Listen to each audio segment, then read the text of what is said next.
Je m'appelle Damien Rousseau. Et quand j'ai dit à Camille de prendre 2 semaines, je savais déjà où elle allait, avec qui elle y allait, et exactement combien de mon argent elle comptait dépenser pour s'y rendre. Restez avec moi, écoutez bien. Camille et moi nous sommes rencontrés quand j'avais 32 ans, fraîchement sorti de 12 ans dans l'armée de terre. 2 déploiements au Mali, 18 mois à former des équipes de sécurité privées à l'étranger, et je suis revenu à Bordeaux avec assez d'économies pour lancer mon propre cabinet de conseil en sécurité. Elle avait 28 ans, vive, ambitieuse, gravissant les échelons dans une agence immobilière de l'hypercentre. Lors de notre premier rendez-vous, elle est arrivée avec 15 minutes d'avance et avait commandé son propre verre avant même que j'arrive au bar. Je me souviens avoir pensé, celle-là ne joue pas à des jeux. 7 ans plus tard, j'avais tort sur ce point. Le changement n'a pas été soudain. C'était comme un dégât des eaux. Vous ne le voyez pas jusqu'à ce que le plafond s'effondre. Elle a arrêté de poser des questions sur mes contrats. Arrêté de s'asseoir à côté de moi sur le canapé. À un moment donné, notre chambre est devenue une pièce où 2 personnes se trouvaient dormir sur les bords opposés du même matelas. Quand je tendais la main vers elle la nuit, elle restait là, les yeux fixés au plafond, parfaitement immobile, comme si elle comptait les secondes jusqu'à ce que ce soit fini. Je me sentais plus seul allongé à côté d'elle que je ne l'ai jamais été dans une base opérationnelle avancée à 6000 km de quiconque connaissant mon nom. Mais voici ce qui a tout scellé. 3 semaines avant cette fameuse conversation dans la cuisine ce mardi-là, nous avons eu une panne géante du réseau Orange dans la moitié de Bordeaux. Internet coupé, les clients qui appellent, tout le quartier en panique. Camille avait besoin de vérifier ses emails pour une visite le lendemain matin, alors elle a utilisé mon ordinateur portable. Elle a oublié de fermer le navigateur. Jeudi matin. J'ai ouvert l'écran. C'était là. Des annonces Airbnb à Biarritz. Un bel appartement près des Halles réservé pour 2 voyageurs sous le nom de son amie Léa Dubois. 2 voyageurs. Je suis resté assis à digérer ça pendant environ 30 secondes. Puis j'ai fermé l'ordinateur, je me suis versé un café, et je suis descendu à mon bureau. Parce que voici ce que 12 ans dans l'armée vous apprennent et que la vie civile ne vous apprendra jamais, au moment où vous obtenez des renseignements, vous ne réagissez pas. Vous évaluez. Vous vous préparez. Vous exécutez selon votre propre calendrier, pas le leur. J'ai passé les 3 semaines suivantes à faire exactement cela. Damien, tu m'écoutes au moins. Camille se tient dans l'encadrement de la porte du salon, les bras croisés. C'est le jeudi après ma découverte du Airbnb. Elle a ce regard, celui où elle a déjà défini le problème avant même que j'ouvre la bouche. J'ai dit que Léa traverse une mauvaise passe. Je vais peut-être passer plus de temps avec elle ce mois-ci. D'accord, dis-je. C'est tout. Juste d'accord. Qu'est-ce que tu veux que je dise, Camille? Je ne sais pas. Peut-être montrer un peu d'intérêt pour ma vie. Peut-être poser une question pour relancer, comme quelqu'un qui s'en soucie. Je la regarde. Elle porte de nouvelles boucles d'oreilles, de petites créoles en or, le genre que je ne lui ai pas acheté. Je suis intéressé. Parle-moi de Léa. Elle hésite. Juste un éclair. 2 secondes où ses yeux fuient vers la gauche. Elle a juste du mal avec son divorce. Tu sais comment c'est. Bien sûr, tu agis bizarrement. Je suis présent. Il y a une différence. Elle me fixe un instant, puis sort. Je l'entends au téléphone 10 minutes plus tard. Voix basse, elle rit. Je capte une phrase à travers le mur. Il a littéralement dit « Prends ton temps. Ça va être plus facile que je ne le pensais. » Imaginez entendre ça, votre femme, dans votre maison, sur votre canapé, dire à quelqu'un que vous quittez va être facile. Et le pire, c'est qu'elle a raison, ça le sera, parce que vous savez déjà tout. La semaine suivante, Camille suggère une thérapie de couple. Le docteur Moreau, un nom recommandé par Léa. J'accepte, car à ce stade, je vois tout l'échiquier. J'ai juste besoin d'observer comment les pièces se déplacent.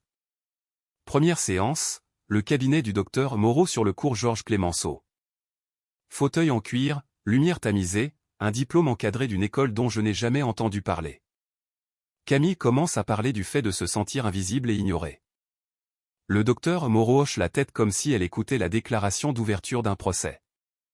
J'écoute pendant 20 minutes. Puis je pose une question. Une question simple. Camille, quand tu sors avec Léa, où allez-vous d'habitude? Le docteur Moreau lève la main.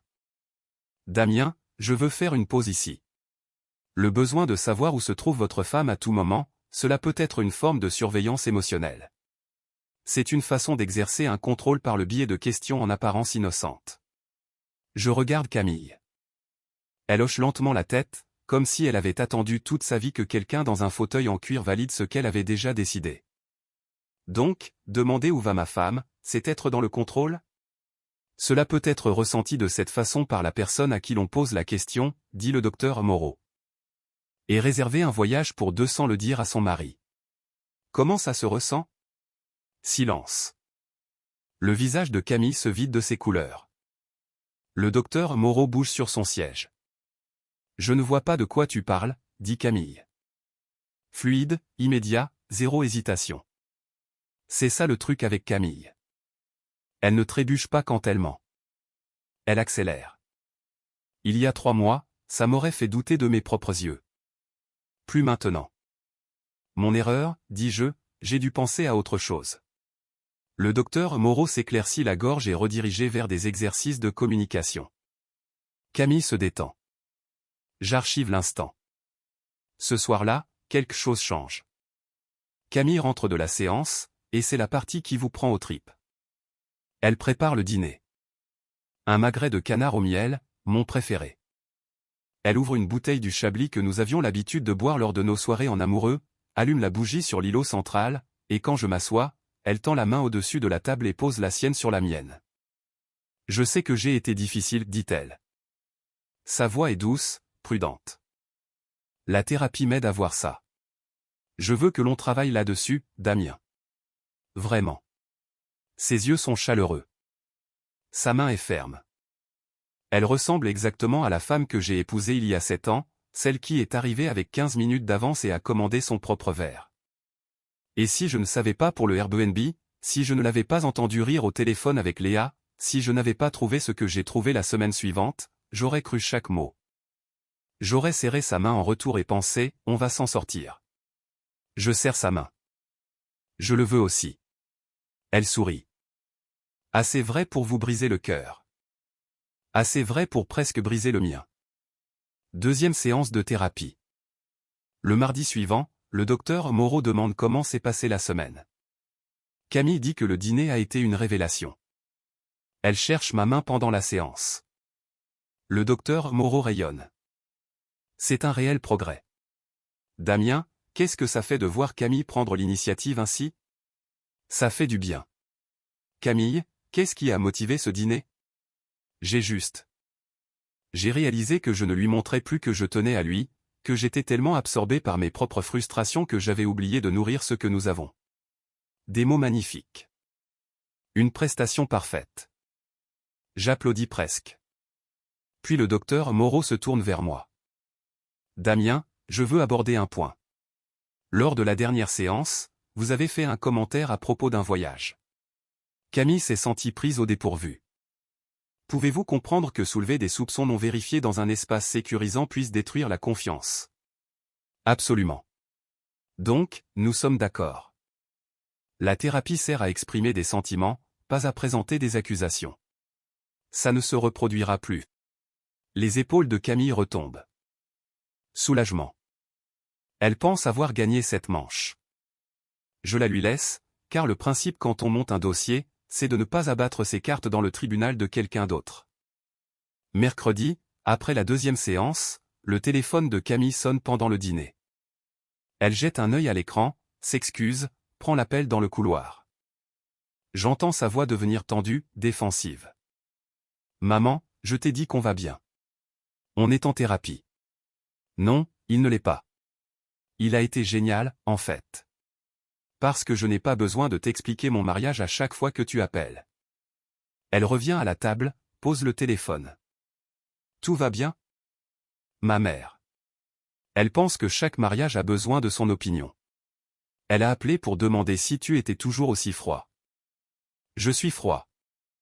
Elle me regarde. Quelque chose vacille sur son visage. De la culpabilité, peut-être. Ou du moins son ombre. Non, tu as été patient. Plus patient que je ne le mérite. C'était la chose la plus honnête qu'elle ait dite depuis des mois. Et je pense qu'elle le savait, car elle a immédiatement attrapé son verre d'eau et changé de sujet pour parler d'une visite qu'elle avait le vendredi. Voici ce que j'ai appris sur les gens qui mentent. Ils disent la vérité par fulgurance. De petits moments où le masque glisse et où l'on voit la vraie personne en dessous, effrayée, coupable, parfaitement consciente de ce qu'elle fait. Le problème n'est pas qu'ils ne peuvent pas être honnêtes. C'est que l'honnêteté est inconfortable. Alors, ils battent en retraite à chaque fois. Comme toucher une plaque chauffante et retirer sa main. Elle a touché la plaque ce mercredi-là, et dès jeudi matin, elle était de retour à envoyer des textos à Léa avec ses 2 pouces et à fredonner sous la douche comme une femme qui n'avait absolument rien à se reprocher. Vendredi après-midi, Camille est à une visite à l'autre bout de la ville. Je change le linge de machine et son sac de sport est sur le banc. La fermeture éclair est à moitié ouverte. Je vois le bord d'une coque de téléphone, pas la sienne. Son téléphone est or rose. Celui-ci est noir. Je le prends. L'écran est verrouillé, mais les notifications s'empilent sur l'affichage. Maxime Girard. 4 messages. Vivement le week-end prochain. Resto réservé. Tu vas adorer cet endroit. Léa couvre le nom du Airbnb. Bien joué. Tu me manques déjà. Maxime Girard, agent dans le bureau de Camille. Je l'ai rencontré 2 fois. Il m'a serré la main à la fête de fin d'année de l'agence. Il m'a dit que j'étais un homme chanceux. Il a souri comme s'il le pensait. Je remets le téléphone. Referme le sac. Termine la lessive. Mes mains ne tremblent pas. Pas encore. Samedi, Camille est sortie avec Léa, ou du moins c'est ce qu'elle dit. La maison est calme. Je monte ranger des serviettes et passe devant sa chambre. Le tiroir de sa table de nuit est légèrement ouvert. À l'intérieur, un nouveau rouge à lèvres, un reçu d'une boutique dont je n'ai jamais entendu parler, et un mot manuscrit sur du papier ligné. Vendredi était parfait. Je ferme le tiroir, descends au salon, m'assois et fixe le mur pendant peut-être 5 minutes. Puis j'ouvre mon ordinateur et commence un document. Date, preuve, montant, tout est organisé, tout est horodaté. Habitude militaire, les renseignements ne comptent que s'ils sont documentés. Dimanche matin, je conduis jusqu'à l'église Saint-Louis au Chartron, celle avec les portes rouges. Nous y allions ensemble toutes les semaines. Camille et moi sur le 3e banc, sa main sur mon genou pendant le sermon. Elle a arrêté de vouloir y aller il y a 2 ans. J'ai arrêté d'y aller parce que... Je ne sais pas, parce qu'y aller seul donnait l'impression d'admettre quelque chose que je n'étais pas prêt à dire à voix haute. Maintenant, je suis assis sur le parking. Moteur éteint. Les mains sur les genoux, à regarder les familles franchir ces portes rouges. Des couples se tenant par la main. Des enfants qui courent devant. Je n'arrive pas à sortir de la voiture. Il y a quelque chose dans le fait de voir ce que je pensais avoir. Ce sur quoi j'avais construit toute ma vie après l'armée. Franchir une porte que je n'arrive pas à m'obliger à ouvrir. 15 minutes. Puis je démarre le moteur et roule jusqu'à chez Vincent.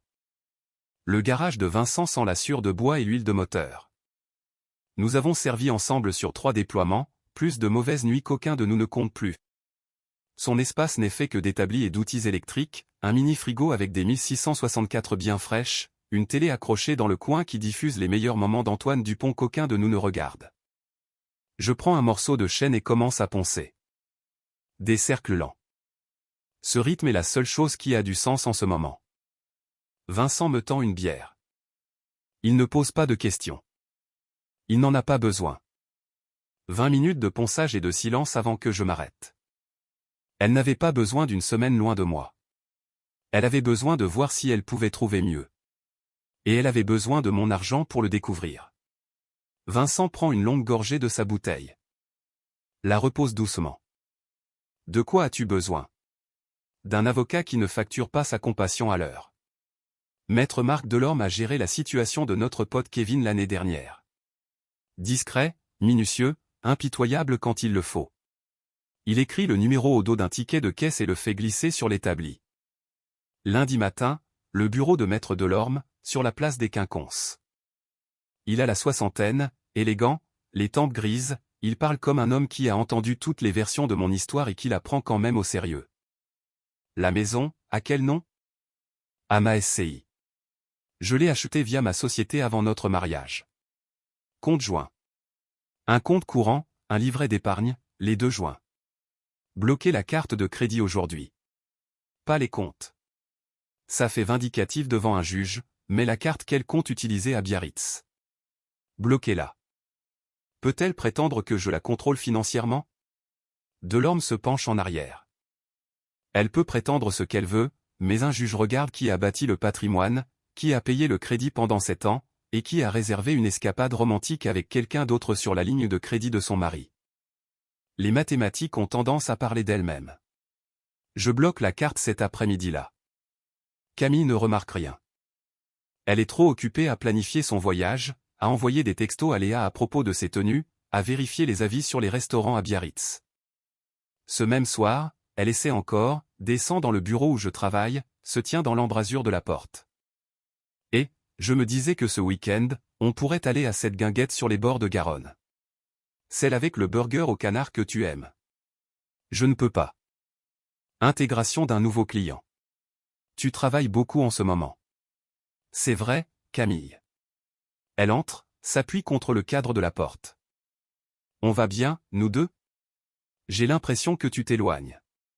Je suis juste là, Camille. Même maison, même cuisine, même canapé. Ce n'est pas ce que je veux dire, et tu le sais. Alors dis ce que tu veux dire.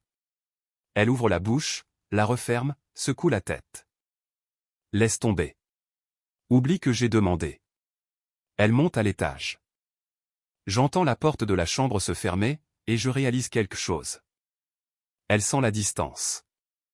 Elle la ressent, mais elle ne peut pas la nommer, car la nommer signifierait admettre pourquoi elle est là. Cette semaine-là, je commence à déplacer des affaires discrètement, méthodiquement. Mes vêtements vont au sous-sol aménagé, l'espace que j'avais déjà commencé à transformer en bureau. Documents, ordinateur, la montre de mon père, la boîte de médailles militaires que je garde dans le placard, tout est en bas. J'installe une serrure sur la porte du sous-sol. Rien de dramatique. Une frontière avec un pêne dormant. Mercredi soir, Camille passe devant le sous-sol et s'arrête. Pourquoi y a-t-il une serrure sur cette porte? Mon bureau est en bas maintenant. Les dossiers des clients doivent être sécurisés. Depuis quand? Depuis le nouveau contrat que j'ai commencé cette semaine. Elle me fixe.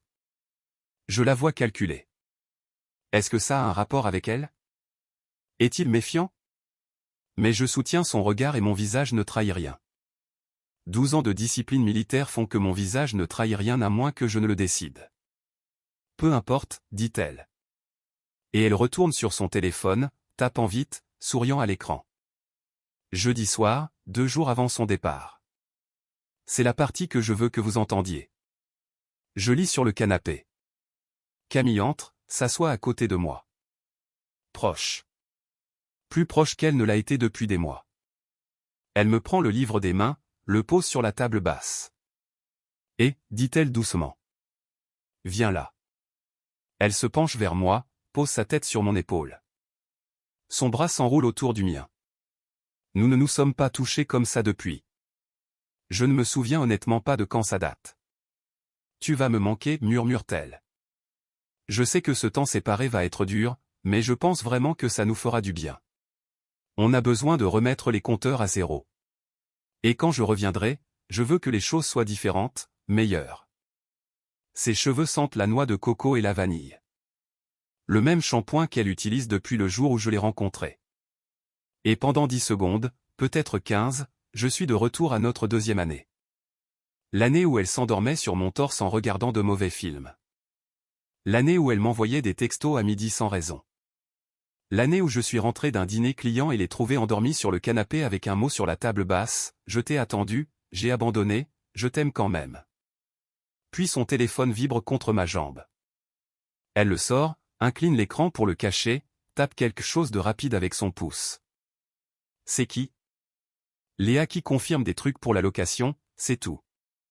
Elle repose le téléphone et se blottit de nouveau contre mon épaule. Je peux sentir la noix de coco. Je peux sentir les battements de son cœur à travers mon bras. La tendresse est réelle. J'y mettrai ma main à couper. Mais la tendresse et le mensonge vivent dans la même femme, au même instant, respirant le même air contre mon cou. C'est ça qui m'a empêché de dormir la nuit. Pas la trahison. Le fait qu'elle pouvait être sincère sur les deux fronts à la fois. Samedi matin. Sa valise est près de la porte d'entrée. Elle porte une robe d'été que je n'ai jamais vue. Étiquettes enlevées. Aucun reçu en vue. Je t'appelle quand j'arrive, dit-elle. Elle m'embrasse sur la joue. Le fait durer une seconde de plus que d'habitude. Prends ton temps. Tu en as besoin. Tu le penses vraiment? 2 semaines entières? J'ai dit ce que j'ai dit. Elle rit, nerveuse et excitée et coupable, mais pas assez coupable pour s'arrêter de marcher vers la porte. Tu es un homme bien, Damien Rousseau. Conduis prudemment. La porte se ferme. Sa voiture sort de l'allée et disparaît au coin de la rue. Je reste à la fenêtre et regarde la rue se vider. Puis je prends le téléphone. Marc, elle est partie. Bien. J'aurai tout préparé d'ici mercredi. 3 jours. C'est ce que je me suis donné. 3 jours pour démanteler 7 ans. Ses vêtements passent de notre chambre à la chambre d'amis, soigneusement pliés, triés par type, comme elle aime que les choses soient. Je rassemble tous les documents dont Marc a besoin. 7 ans de déclaration d'impôt, de relevé de crédit, les papiers de la SCI, les historiques des comptes joints. Je photographie chaque pièce. Je fais des captures d'écran des messages de Maxime Girard depuis le 2e téléphone qu'elle a laissé dans son sac de sport une seconde fois, parce qu'elle était tellement sûre que je ne regarderais jamais à 2 reprises. Lundi, je retrouve Marc à son bureau. Nous passons tout en revue ligne par ligne. Mardi, la requête est rédigée. Mercredi matin, je signe. 7 ans réduit à une signature et des frais de dossier. Elle revient le 5e jour, pas au bout des 2 semaines complètes. J'entends la porte d'entrée à 15 heures, alors que je suis assis à la table de la cuisine avec un dossier et un verre d'eau. Camille entre avec sa valise. Elle a l'air différente, fatiguée, les yeux gonflés, portant les mêmes vêtements qu'à son départ. Quelque chose a mal tourné à Biarritz. Quelque chose qu'elle n'avait pas prévu. Tu es en avance, dis-je. Tu m'as manqué. Sa voix se brise sur le 3e mot. Comment c'était, Biarritz? Elle pose le sac lentement, prudemment, comme si tout dépendait de la façon dont elle formulerait sa prochaine phrase. C'était bien. Calme, avec Léa. Et j'avais juste besoin de faire une pause. Léa. Oui. Comment va Maxime Girard? Toute couleur déserte son visage d'un coup. Comme un interrupteur. Quoi? Maxime Girard, l'agent de ton bureau. Le 2e voyageur sur le Airbnb. Le mec qui t'a envoyé et tu me manques déjà sur un téléphone que tu gardes dans ton sac de sport. Comment va-t-il? Parce que je suis sincèrement curieux de savoir quel genre d'homme réserve un restaurant pour 2 à Biarritz avec la femme d'un autre et ne pense pas que le mari pourrait le remarquer. Elle s'assoit lourdement, comme si ses jambes venaient de la lâcher. Depuis combien de temps tu sais? Avant que je te dise d'en prendre 2. Je regarde l'information faire son effet. Sa bouche s'ouvre, se ferme, s'ouvre. Ses mains s'agrippent au bord de la table. Alors pourquoi? Pourquoi m'as-tu laissé partir? Parce que j'avais besoin de savoir si tu choisirais l'honnêteté, ne serait-ce qu'une fois. Tu as franchi cette porte il y a 30 secondes et tu as dit, avec Léa. Tu avais une dernière chance, Camille. Et tu as choisi le mensonge. Comme à chaque autre fois. Ce n'est pas ce que tu crois, Damien. Ma voix est plate, posée. Le genre de calme qui n'existe que de l'autre côté de toutes les décisions déjà prises.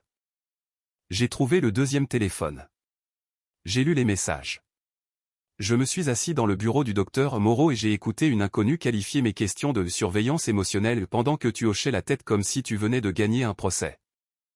Je t'ai regardé me cuisiner un magret de canard, me tenir la main au-dessus de cet îlot central et me dire que tu voulais qu'on travaille sur nous. La même semaine où tu faisais une valise pour passer un week-end avec un autre homme sur ma carte de crédit. Elle pleure maintenant. Pas les larmes contrôlées de la thérapie. De vraies larmes, les mains qui tremblent, le mascara qui coule, et ce son qui sort quand quelque chose se brise vraiment à l'intérieur d'une personne. Maxime et moi. Ce n'était pas. Nous n'avons pas. Je n'ai pas besoin des détails. Damien, s'il te plaît. J'ai fait une erreur. Une seule erreur, c'est tout. Une erreur, c'est d'oublier un anniversaire de mariage. Ce que tu as fait a demandé 3 semaines de planification. Le nom de Léa sur la réservation. Un deuxième téléphone caché dans un sac de sport. Une couverture tellement bien répétée qu'une psy l'a soutenue. Le docteur Moreau me traitant de contrôlant pour avoir posé une simple question alors que tu étais assise à 1 mètre de moi, sachant exactement où tu allais et avec qui tu y allais. Ce n'est pas une erreur, Camille. C'est une campagne militaire. Elle change d'attitude brutalement, comme si on actionnait un disjoncteur. Les larmes s'arrêtent. Sa mâchoire se crispe. Donc, tu m'as surveillé tout ce temps, tendant un piège, enregistrant des choses, fouillant dans mes affaires. J'ai trouvé l'ordinateur allumé, c'est toi qui l'avais laissé comme ça. J'ai trouvé le téléphone parce qu'une fermeture éclair était ouverte, c'est toi qui l'as fait aussi. Je n'ai pas eu besoin de chercher quoi que ce soit, Camille. Tu as tout laissé exactement là où je pouvais le voir parce qu'il ne t'est jamais venu à l'esprit que je pourrais réellement regarder. Ça la stoppe. Elle déglutit. Tente une autre approche. On peut arranger ça. Je vais rompre avec Maxime. Je l'ai déjà fait. C'est pour ça que je suis rentré plus tôt. Il n'était pas. Ce n'était pas réel. Toi tu es réel. Tout ça, c'est réel.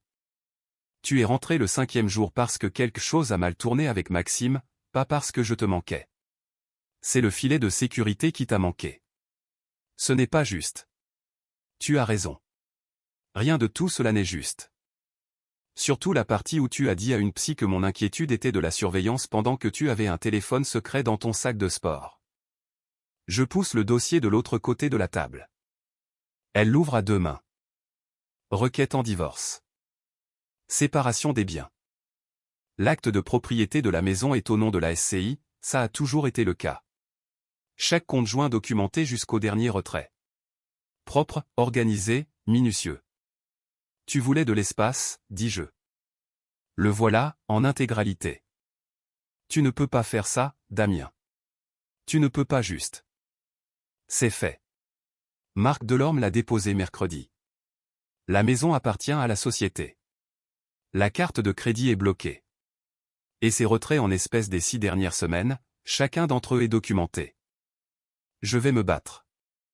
C'est ton droit. Mais tu devrais savoir que j'ai tout ce qu'il faut.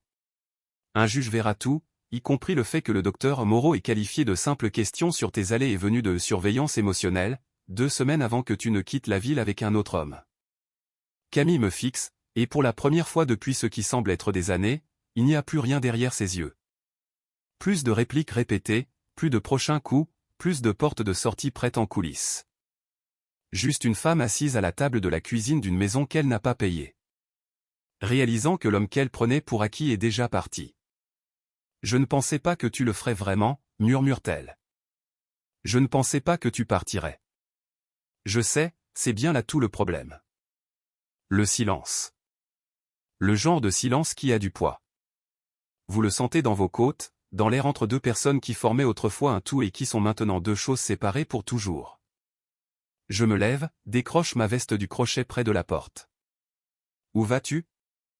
Sortir. Quand est-ce que tu reviens? Je m'arrête à la porte, regarde par-dessus mon épaule. Tu avais besoin d'1 semaine pour faire le point sur ta vie. J'ai eu besoin de 5 minutes pour faire le point sur la mienne. Son téléphone vibre sur le comptoir. Elle ne tend pas la main pour le prendre. Je peux voir l'écran de là où je suis. Je suis déjà dans le garage. Moteur allumé, fenêtre entrouverte. Le ciel de Bordeaux fait cette chose qu'il fait en mars. Grand ouvert et doré sur les bords. Toute la région qui expire après un long hiver. Elle a demandé 1 semaine. J'ai dit, prends en 2. Elle a pris 5 jours et est rentrée dans une maison qui n'était plus la sienne. Certaines portes, une fois qu'on les ferme, restent fermées. Pas par colère, Mais parce qu'on a enfin arrêté de les laisser ouvertes pour quelqu'un qui ne les franchissait que lorsque ça l'arrangeait. Prends en deux, Camille. Prends tout le temps du monde. Moi, c'est déjà fait.